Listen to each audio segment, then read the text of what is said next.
Jérémie chapitre 39.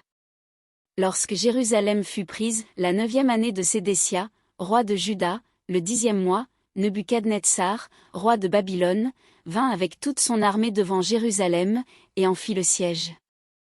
La 11e année de Sédécia, le 9e jour du 4e mois, la brèche fut faite à la ville.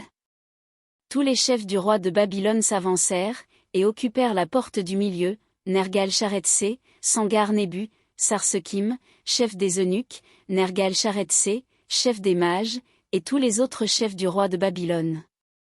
Dès que Sédécia, roi de Juda, et tous les gens de guerre les eurent vus, ils s'enfuirent, et sortirent de la ville pendant la nuit par le chemin du jardin du roi, par la porte entre les deux murs, et ils prirent le chemin de la plaine. Mais l'armée des Chaldéens les poursuivit, et atteignit Sédécia dans les plaines de Jéricho. Ils le prirent, et le firent monter vers Nebuchadnezzar, roi de Babylone, à Ribla, dans le pays de Hamath, et il prononça contre lui une sentence. Le roi de Babylone fit égorger à Ribla les fils de Sédécia en sa présence, le roi de Babylone fit aussi égorger tous les grands de Juda. Puis il fit crever les yeux à Sédécia, et le fit lier avec des chaînes d'airain, pour l'emmener à Babylone. Les Chaldéens brûlèrent par le feu la maison du roi et les maisons du peuple, et ils démolirent les murailles de Jérusalem. Nebuzaradan, chef des gardes, emmena captifs à Babylone ceux du peuple qui étaient demeurés dans la ville, ceux qui s'étaient rendus à lui, et le reste du peuple.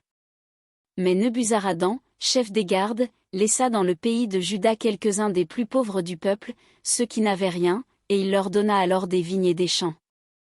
Nebuchadnezzar, roi de Babylone, avait donné cet ordre au sujet de Jérémie par Nebuzaradan, chef des gardes. Prends-le, et veille sur lui, ne lui fais aucun mal, mais agis à son égard comme il te dira.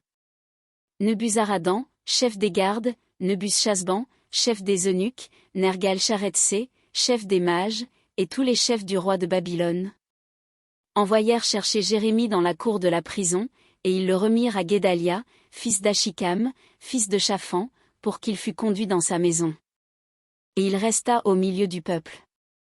La parole de l'Éternel fut adressée à Jérémie en ces mots, pendant qu'il était enfermé dans la cour de la prison. Va, parle à Ebed-Mélec, l'Éthiopien, et dis-lui, ainsi parle l'Éternel des armées, le Dieu d'Israël, voici, je vais faire venir sur cette ville les choses que j'ai annoncées pour le mal et non pour le bien, elles arriveront en ce jour devant toi. Mais en ce jour je te délivrerai, dit l'Éternel, et tu ne seras pas livré entre les mains des hommes que tu crains. Je te sauverai, et tu ne tomberas pas sous l'épée, ta vie sera ton butin, parce que tu as eu confiance en moi, dit l'Éternel.